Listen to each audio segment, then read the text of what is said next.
Salute, salute, salute. This is your boy King Jr. Got some more boxing news for y'all. Showtime Shawn Porter was recently on his podcast, and he was basically talking about his experiences with Terrence Crawford and Errol Spence Jr.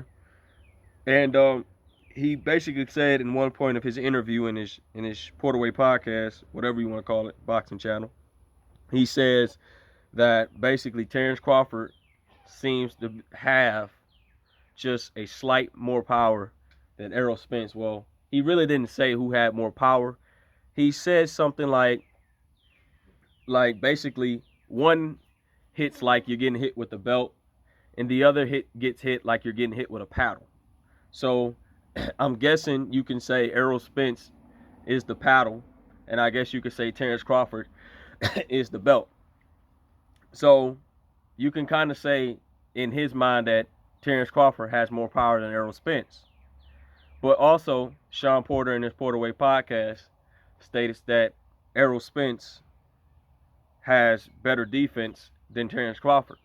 And I said this since day one you guys seen on my channel. I think that Errol Spence has better defense than Terrence Crawford because he's fundamentally sound. Because Errol Spence just sticks to the basics. So, Errol Spence and Shawn Porter. No, Errol Spence versus Shawn Porter was a nip and tuck fight. Shawn Porter was that dude. I will give him credit. Sometimes I just don't like the stuff he say out of his mouth as well, because he kind of ride for a certain type of fighter as well. But Shawn Porter gave Errol Spence a rough, rugged fight. And even though he got the knockdown, Errol Spence knocked him down. A lot of people arguably had Shawn Porter beating Errol Spence. But I think if it wasn't for the knockdown, Errol would have probably lost that fight to a close decision against Shawn Porter. Luckily, Errol Spence had the skill to knock down Shawn Porter. When it was Shawn Porter versus Terrence Crawford, okay, a lot of people was kind of disdain, the Errol Spence Jr. fans was kind of disdain, myself, that Shawn Porter basically his daddy stopped the fight.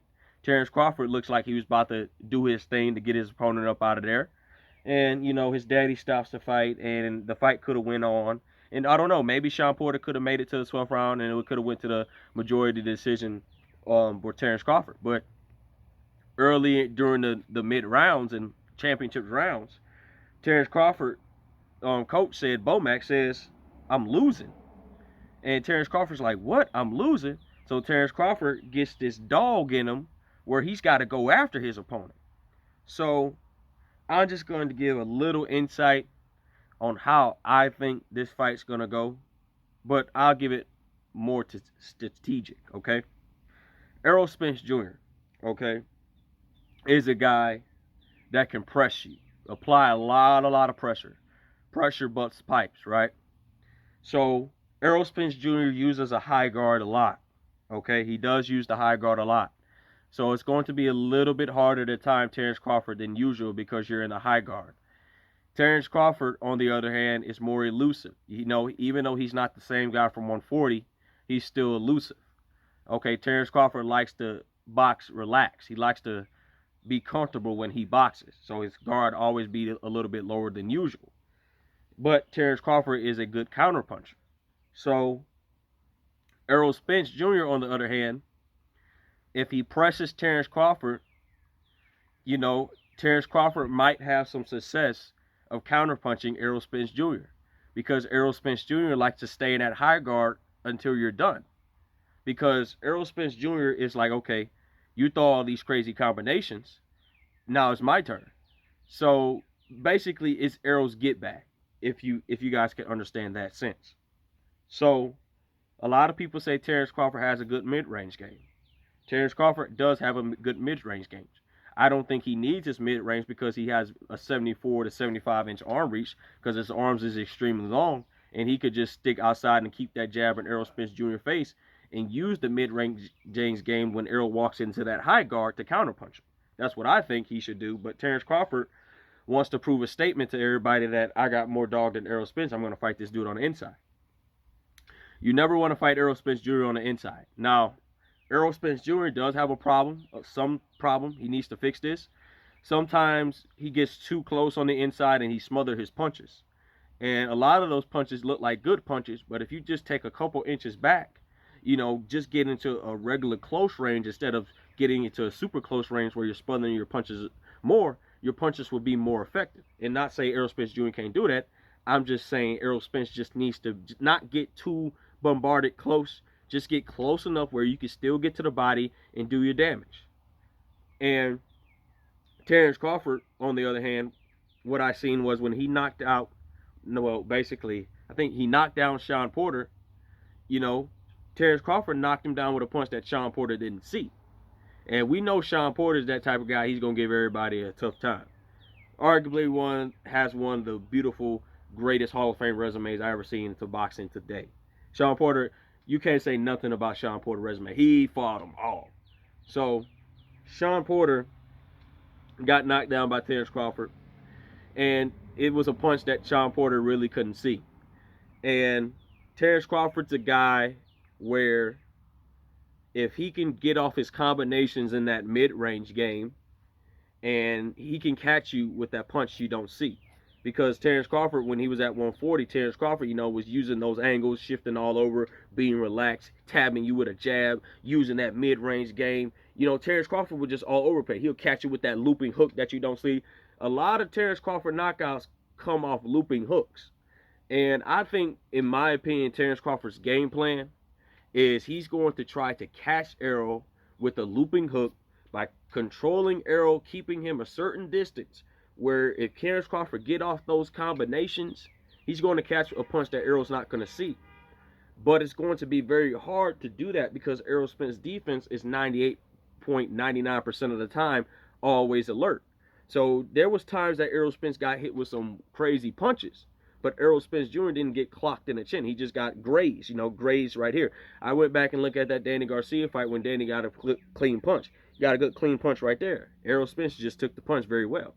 So sometimes Errol Spence could be undefensive responsible on little things, and sometimes Terrence Crawford can be not so great on defense. I would say this.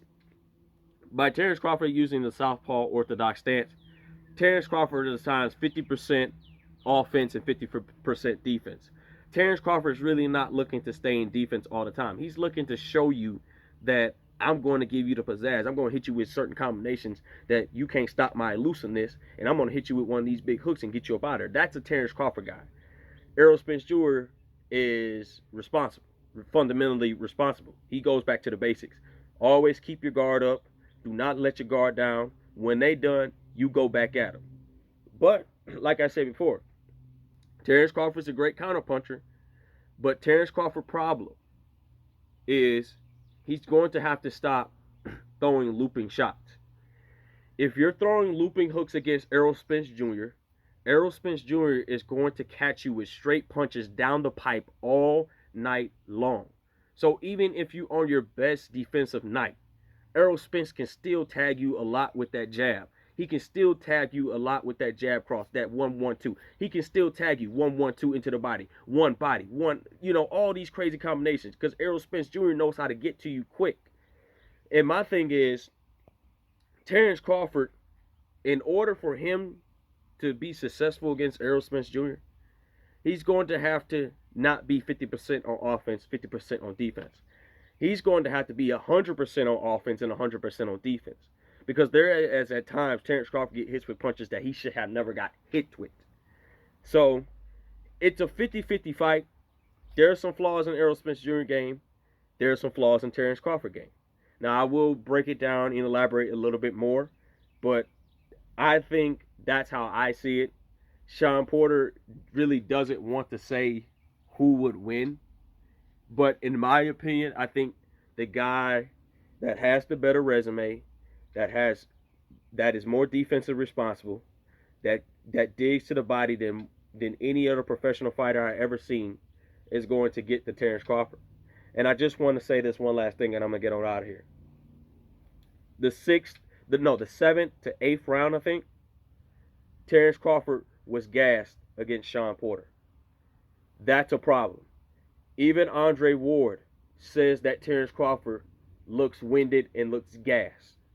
So if Errol is pressing you and he's coming big stepping on you, and if your stamina is not 100% like you say it is, well, not not you, but I'm emphasizing.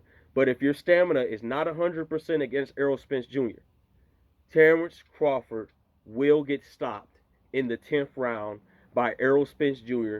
in the body, or something's going to be broken if he does not work his stamina even harder than he usually works it. That's my take on this whole thing. With that being said, guys, Shawn Porter expresses his opinions.